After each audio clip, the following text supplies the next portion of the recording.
那我们这边 V1 到3楼有4个楼层。那我们 V1 有多功能教室，还有瑜伽教室，还有桌球教室。那我们1楼是全国运动中心唯一有格斗主题的。那我们有一个专业的比赛级的8角笼。那我们还有一个软垫区，像我可以说柔道啦，或者是那个巴西柔术。那我们还有拳击沙包区，这边是一个非常好，也是南部最好的一个格斗场地。2楼是有我们的心肺有氧区，就是跑步机以及划船机，还有脚踏车机。那还有我们的机械式器材，那我们的器材也都是使用5星级的一个器材，最好的器材。那我们还有一个飞轮的教室。3楼有一个综合球馆，那我们有羽球以及篮球，还有排球。那羽球也拥有11面场地，也目前是全台南市最大的场地。那我们篮球有一个 NBA 认证的篮球架，114全中一在台南，我们这边都是一个非常好的一个高规格的一个比赛场地。那希望未来我们除了在竞技运动以及休闲运动、全民运动，我们都可以来为台南市民做一个很好的服务。掌握市政3分钟，台南进步向前冲。过去在要办这个中央补助国民运动中心的时候，就是说人口要满20万的区才可以。所以我那个时候在赖清德前市长的时候，那时候中央只补助一个永华运动中心。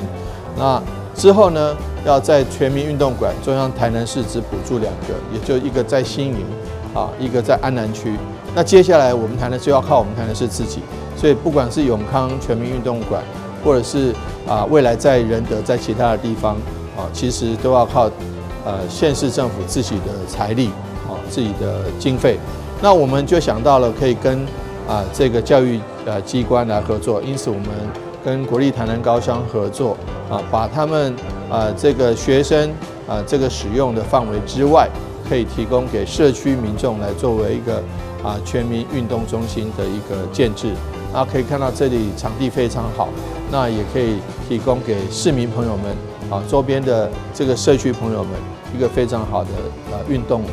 的场所，不管是重训，不管是球类都是非常非常适当的。这个费用是由台南市政府负担来这个建制这些非常好的设施。所以非常非常感谢台南国立台南高商，也非常非常谢谢大家的支持，能够让我们一个又一个的全民运动中心的一个一个设立。那之前已经有新市，我们跟远东大学合作，那接下来又有跟长荣大学合作，那现在是跟国立台南高商合作。那未来我们还会建设更多的全民运动中心，在最短的时间内提供市民朋友们一个可以运动而且评价非常亲民的一个好的一个全民运动中心。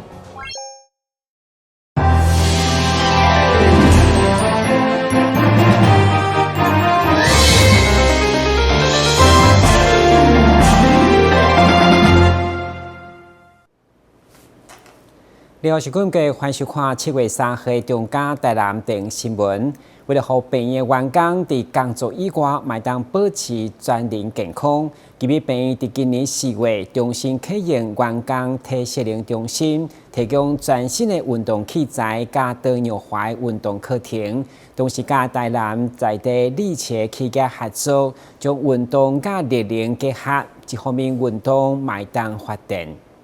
位伫永康中华路长益城大楼的14楼，是基于病院员工体适能中心。伫今年4月底重新来启用以后，提供全新的运动器材甲多样化的运动课程。新的设备包括有跑步机、椭圆机、多功能的训练机，总共19项高阶有氧加重训的设备，并且甲台南在地企业力切实业来合作，透过运动来发展。结合运动、健身加热能，将电能提供给体适能中心。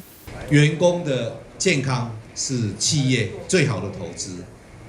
医疗人员的健康是民众健康最坚实的基础。假设我们的医疗人员没有健康，我们医疗人员就没有办法为民众来提供健康。健康的基础很重要的事情就是运动。我们生活形态医学有6大支柱，从营养、运动、避免危害物质、减少心理压力、睡眠，还有正向的社会关系，这些都很重要。那运动就是一个很坚实的基础，运动让我们吃到的营养能够适当的转化为我们的肌肉，运动让我们心理压力可以减轻，睡眠可以改善。所以我觉得我们对同仁运动的投资，对我们运动中心的投资，那就是一个最棒我们的这个回馈那效益最高的一个投资。这一个机器的话，它本身它是跟一般的跑步机一样，它是最安全的跑步机。它本身在动的时候，它就可以发电。发电起来的话，把这一些电呢去控制它的速度。控制它的速度以后，把多余的电直接跟电网来结合，包括那一些有氧的器材，包括那一些脚踏车啦、头文机都一样的这个原理。我们另外那一种就是有马达的这一种，我们叫做 Eco Drive， 它是可以比一般的跑步机节省了30%的这个电力。基美病院员工体适能中心对中心启用到现在，短短2个月，使用量就超过9000人次，是去年的3.2倍。唔但提供员工运动休闲的空间，更加展现基美病院伫个员工健康促进、加生活形态医学的推动用心，让员工感觉相当的甘心。体适能4月份开始运营之后呢，我第一次踏进来这一个地方呢，我当下真的是惊艳到，真的是可以用2个字来形容，就是诚意。真的医院，我很感谢那个林院长，他这么样的大力的支持，让员工能够整个动起来，然后也让我们的整个医疗团队啊，还有身体的状况啊、体态啊，他都有顾虑到。那这是我们员工的一个很大的一个福利。19项高阶有氧加重训的设备，加上还有一间的瑜伽教室。伫个上午的成果发表过后，病院嘛伫个院长林鸿龙的带领，甲着病院的医师、员工做伙来跳16吨，为推动健康生活，希望由每一人自身来做起。台南新闻林根采访报道。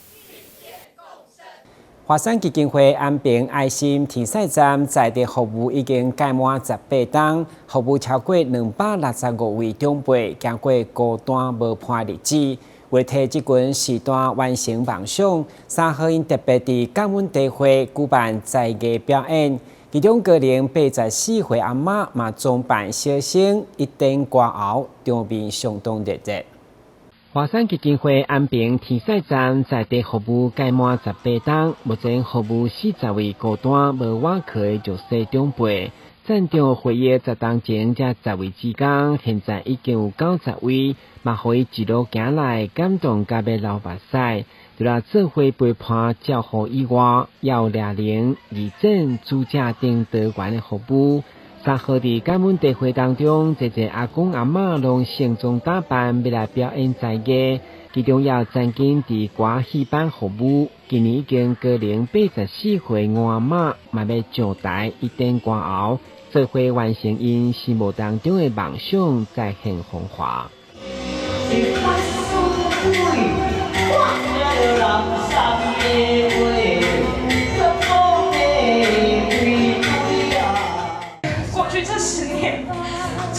从我一个人，然后到我的家人开始当我的义工，然后开始社区妈妈，然后非常多的学生义工，学校的配合跟在地的配合，有很多人跟着我一路走到现在。那有些人可能中途离开，有些人可能是后来才加入，那就是有些人可能还没有出现，可是我都非常非常感恩过去的这一切的点点滴滴。每一段缘分都是很好的缘分，然后我就希望说，透过这个舞台，邀请阿雄阿公跟其他一样很喜欢唱歌的阿公阿妈，回到这个我们专属于安平的舞台，然后给他们一个就是很正式的感觉。当年安平填晒站一路行来，除了志工的支持，要侪长期出钱出力的善事到小厅，会中华山嘛以颁发感谢状，希望用在地人服务在地人的精神，和这份温暖加感动延续。同时，借此邀请更较侪人加入爱老人的行列。爱心专线06299805，咱的新闻管及采访报道。因为饮食文化改变，伫台湾得到热车生的比例将近3成，不只对患者的生活造成不方便，严重嘛可能造成胃溃疡甚至食道癌。为了治疗，现代病院表示，除了靠药物，嘛当考虑手术来改善镜头，避免恶化。胃食道逆流因为卫生倒液、俗称的腋车酸或者是火烧心，严重时会造成食道的溃疡，或者是产生细胞病变的巴瑞特食道。现代病院胃肠肝胆科的医师谢明忠表示，治疗胃食道逆流，氢离子阻断剂一直扮演重要的角色，不但会用改善症状，并且预防巴瑞特食道的恶化。但随着类似件的技术发展，现在有射频烧灼术，会用有效来去除巴瑞特食道的病灶。胃食道逆流，其实在我们病人之间其实是非常常见的一个主诉。那长期的胃食道逆流的结果，可能会导致巴瑞特食道跟所谓的食道癌的这2个风险。那我们如果要早期处理这样子的疾病，第一个其实是要做到巴瑞特食道的一个处理。我们过去常用的叫做氢离子阻断剂，它药物的下去的预防效果，其实可以减少细胞恶化的现象。那现阶段其实还有一些电烧的方式，就是我们今天介绍的射频烧灼，它可以直接烧掉我们所谓的病变细胞，那阻止下一步癌化的过程。那另外的话，要减少我们所谓的火烧心激烈的症状，则可以透过内视镜的抗逆流手术，这样的效果其实在现阶段比较困难治疗的病人，也可以达到6-7成以上的治疗方式。所以这2样的治疗，第一个是治疗它的细胞病变，包括说射频烧灼术；那第二个手术叫做抗逆流手术，它可以减少所谓的火烧心这样的不舒服的症状。那这样子一起治疗下，可以让病人获得生活这个品质上的改善。不管是针对细胞病变巴瑞特食道的射频烧灼术，或者是内视镜抗胃食道逆流的手术，也是会有复发的几率。因此，医师呼吁维持健康的生活习惯，避免暴饮暴食，减少糖类加咖啡因的摄取，才会用延长手术的效益，并且防止症状搁再来发生。台南新闻李英根采访报道。超过300栋的中六景庙，2天前重新整修以后，3号举行例会安坐。伫今年拄好台南400，所以庙方嘛祭出400只招财金龙，以及免费送限量400碗的肉臊面，要将满满的财气分享给信众。3、2、1。在台南市民政局长江凌煌和多位议员贵宾的见证之下，位在台南市北区忠义路上的府城下土地总路进庙土地公欢喜入新庙。今仔日会当甲所有永久的这个建筑，会当过来重新大家重建起来保持原来的这个面貌非常这个难定总路径在1983年因为道路拓宽迁址。当时透过工法把庙体抬高移动20公尺，定位后再进行整修，延续100年香火。特别的是，正殿福德正神是手持灵芝，而非常见的拐杖或如意。开基神像则是以木雕为基底，再以泥塑制成，是近代透过 X 光机透视后才解开的100年之谜。伫咧2天前，因为这间庙宇已经较久就有地基下线加漏水，所以阮就来甲整修2天后完成。当然就是阮这信徒大德，大家安尼同心协力来完成这个任务。我想这嘛是咱地方足侪人的信仰共同的信仰中心。为咱的临时会馆即摆用好今日会当开始邀请咱各位信众来拜拜。这次入伙安坐，庙方也广邀信众来共襄盛举，而且适逢台南400，巧遇土地公礼处机会难得，寄出400只招财金龙送给前来祝贺的信众，同时隔壁的面馆也免费送限量400碗黄金肉燥面。咱因为这个感恩的心吼，咱想讲伯公啊，入面咱好留咧，不过大家卖讨济啊。手工熬煮的肉燥香气扑鼻，受到不少客人的喜爱。加上庙内近20尊福德正神加持，希望大家平安招福又招财。记者收回台的报道。中央新闻在基隆，中嘉新闻在台北，中嘉新闻在新北，中嘉新闻在桃园，中嘉新闻在台南，中嘉新闻在高雄，忠实呈现最佳新闻。每周六下午1点，请锁定高雄都会台中嘉新闻周报，带给您最在地的观点，最有人情味的报道。台湾好新闻就在中嘉新闻周报。台市文化局首次举办台南林权月，以地方政府的观点规划4大展区，邀请艺术家、校方的团队用多元艺术来创作，其中嘛呈现白色恐怖历史，期待让大家了解自由民主的珍贵。为了要让大众知道台湾历史当中的白色恐怖事件，在国家人权博物馆的协助之下，台南市文化局举办首届台南人权月展览，当中有电影剧组重现不义遗址的场景，还有受难者出面见证。我想和少年人知影，或全台湾人知影，全世界人知影，台湾在1949年到1987年到底发生了什么代志？有一定迄款的咱的时代，伊牺牲伊的性命，是牺牲伊的青春，所砸来、所带来这青春，所以咱爱珍惜这个得来不易的这款的民主跟自由。有些时候我们可能听到白色恐怖，会觉得这是一个离我们距离或者是时空都非常遥远的事情。可是事实上，白色恐怖时期发生的故事，可能就在你的家乡，就在你的身边。我们带大家看到一个属于台南的白色恐怖历史的多面向。其中，在爱国妇人会馆是女性政治犯之一的石水环，她毕业后第一份工作就在这里，因为她曾经读过佳琪高中，所以主办单位邀请学校师生跟艺术家以石水环做文本，进行相关研究跟创作。因为我算是他的学弟吧，就是从以前到现在，就是因为他也算是也可以代表一个佳琪的精神吧，就是从以前到现在，然后慢慢的我们有传承到这个精神。其实囡仔会当学到讲，除了是因了解台南的历史之外，吼，因嘛了解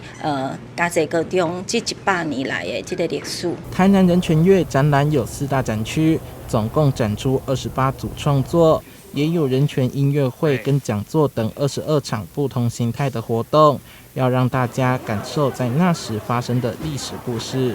记者收回台的报道。创世基金会为了筹建花莲新的安养院，特别甲澎哥剧团合作推出公益歌舞剧，